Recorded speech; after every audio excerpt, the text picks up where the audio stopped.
Tökum þetta lappandi. Já, tökum þetta lappinu.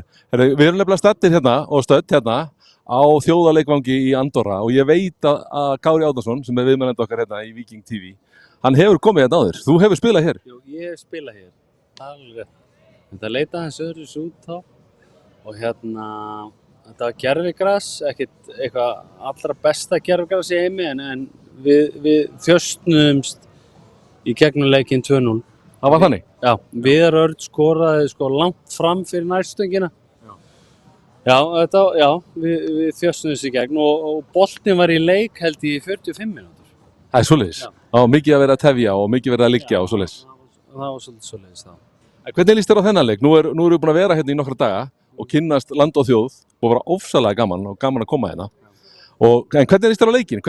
Nú vitum við hvernig byrjunarliðið er og hérna, hvernig heldur að Arnar sé að setja þetta upp og líst þér vel á þetta?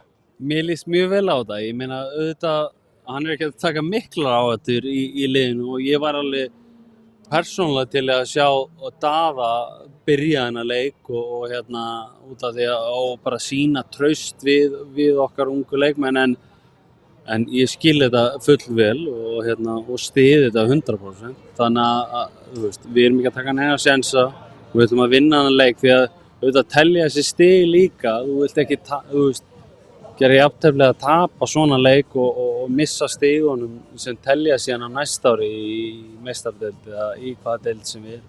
Þetta er bæði stuttileikurinn, það er að segja þessi leikur og svo langileikurinn sem er á næsta ári eða drátturinn á næsta ári. Þetta getur skipt allt getur þetta skipt máli.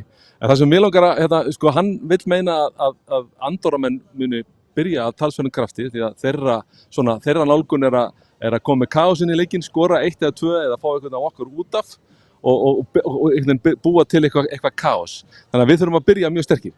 Að sjálfsögðu, þú veist, ef að ég myndi setja leik upp fyrir þá og þá myndi ég alltaf reyna að pressa okkur hátt og reyna að þvinga einhver mistök í gegn og að við séum að flækja hlutina með að spila honum inn á miðju en við þurfum bara að byrja að senda boltan upp í horn og spila þaðan fyrstu 20-30 mínútur og sjá út af því að það er mismat sem á sér stað bæði í loftinu og hraðarlega séð. Þannig að ég myndi alltaf þrykkja boltanum í horn og vonast þess að Elli eða Ari sækir þann bolta og spila þaðan. Ef við ætlum að spila honum á miðju þá er alltaf hættan að einhver renna raskatið eða eitthvað klikki og þá geta þær alveg skorað eins og hvaðan að lið. Ég sá það nefnilega hérna á æfingunni þá var reyndar ekki langt frá rigningu að völlurinn er talsvert laus í sér þannig að menn geta raunið á raskatið eins og þú segir. Já, ég meina, þú veist, þetta er alveg fínn völlur þannig lagað en þú veist, getur alveg raunið á raskatið og það getur allt klikkað en þú vilt ekki, bottom line í þessu er að þú vilt aldrei gefa þeim neitt sniff af því að þeir geti gert neitt. Þannig að ef þú bara bakverður fær boltan þá fer hann upp í horn og við eltum það og svo spilum við þaðan og þá líður þeim eins og, það er bara, þú veist, við erum ekki að skora hérna og þá getur bara siglt þessum leik heim, hvort sem hann endar 1 eða 2-0, það skiptir einhver máli, við tökum stigin svo lengi sem við vinnum þennan leik.